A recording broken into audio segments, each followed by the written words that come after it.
and could I say at the start to wish our team leader today, Tara, best on our first day team leader in the chamber. She did a mighty job. There wasn't a word out of place today. We're all very quiet. Listen, the budget is like the curate's egg, good in spots. But there's lots of spots in it, ministers, that can go awfully bad. And then they could turn into, or we know in the countries, is a lugger. And I think that's what's going to happen because of the reckless spending. Energy tax credits, we have to welcome them. They're welcome. Struggling homeowners, and retailers, they need those. But if we tackle the energy companies and tackle why are we the highest prices of electricity prices in Europe? We're just government failure because you're in the pockets of big business. Full stop, clean and simple. Giving out taxpayers' money back out to them to help them pay the bills, it's a nonsense. You wouldn't survive in a business like that for 1 hour. The Help to Buy scheme, yes, every year we eagerly wait to hear if the Help to Buy scheme will be extended. I was glad to hear of a more substantial extension this year until 2029. But the elephant in the room with the Help to Buy scheme is that it's only eligible for people buying or building new homes. But how many new homes are really being built? That's the problem, they're not being built. And this scheme has got to be extended to second-hand homes, that market where people start their homes and everything else. The homes haven't been built, in spite of your figures and your spin, it's not happening. And also the support for carers is very, very welcome and long overdue. And of course, we referenced the failed care referendum and the promises that you said to the carers, and you try to force the carers to go out and vote for you, that you look after them. It shows now that they're being looked after anyway, and rightly so. They deserve it so much and deserve much more. And I also want to include the maternity the increase for new babies. It's a wonderful initiative, badly wanting to increase that because there's lots of costs, as Deputy Tobin said before and after a pregnancy. The failure, though, to reduce the VAT rate is an appalling failure. And the Restaurants Association were in here and they met us all, and they met G, and they begged and they pleaded and they gave their budget submission waste of paper, because they are disappearing all over the country, especially in rural Ireland, in small towns and villages, by the rate of knots. You know that as well. But your ineptitude and failure to act there, because whether it's the big hotels wouldn't allow you to do it, you tell us you can't have a split rate of VAT, but how come other European countries can have it? It's an abject failure. The pressure they're under with the energy costs and with the cost and the increase in the minimum wage now is going to put more costs on them. You name it: insurance, energy costs, sick pay, all the different new insurance that we have as well, and also the new the pension scheme. This is going to be mandatory coming in this year as well. So you're oblivious to the troubles of these companies. I met the president of the road hauliers going out. He's appalled.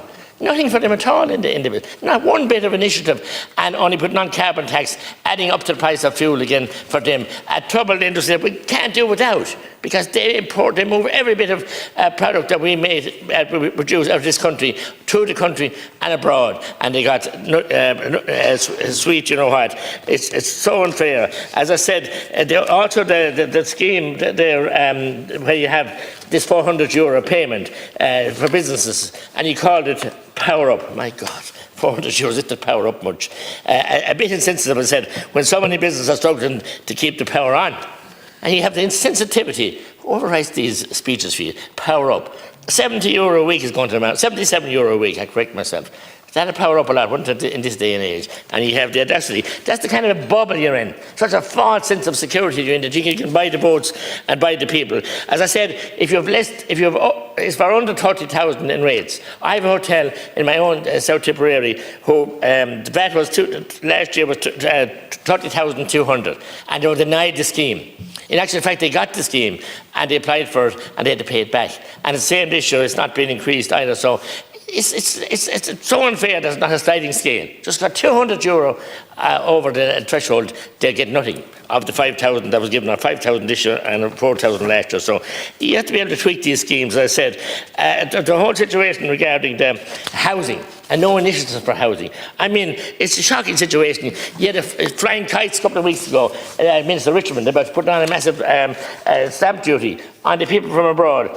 As I said, the bulk buying purchase of 10 or more properties face a 10% stamp duty. You've increased it to 15. It should be gone to 40. And I'll tell you why. Because 4 in every 10 houses built in this country are bought by these vultures or investment companies or whatever you want to call them.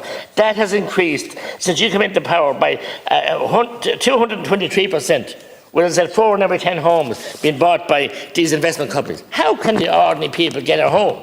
So you can win the rest of this all you like and fool around, play around with bits and pieces of money here and there, incidentally taxpayers' money, and you do that to them. The carbon tax then by increasing by $7.50 a tonne, another punitive measure on ordinary people, on road hauliers, on the agricultural industry, and indeed anybody that has to put fuel in a machine or a car or anything else. As I said, the inflammatory pressures in the budget, the government increases spending by 6.9%, exceeding what's recommended, their own recommendation of 5% threshold. This will drive up inflation as warned by the Irish Fiscal Advisory Council, potentially adding €250 household costs according to the central bank. And yet you go along with the folly of it because you want to buy the election, buy the voters.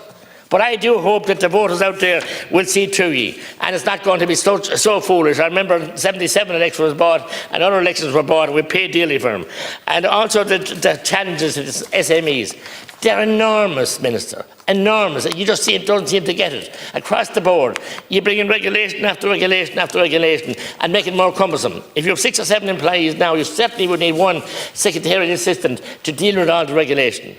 Farm after farm after farm, it's just have mushroomed, and it's crazy. As I said, the inflammatory pressures on the budget are crazy. When we had a surplus, and a huge surplus, we could do something about it and give something meaningful. And as Deputy Shannon said, we could also be a bit visionary here, like the late T.K. Whittaker, and do something with the money we have, rather than patching holes, rather than self-serving Fianna Fáil, Fine Gael, and the Greens are going to be obliterated, trying to buy the voters to get back into power again. We have a long-term responsibility and a duty of care to our people and to our forefathers who built this country and supported this country and put it where it is, not to fritter it away here on election promises and spin.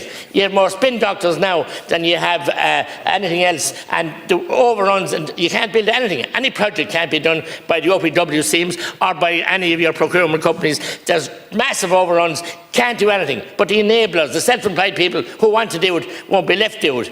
Am I out of time? 10 seconds. I'm almost. So, Minister, it's a failed opportunity but of course, the Minister's concerned won't even stay here and listen.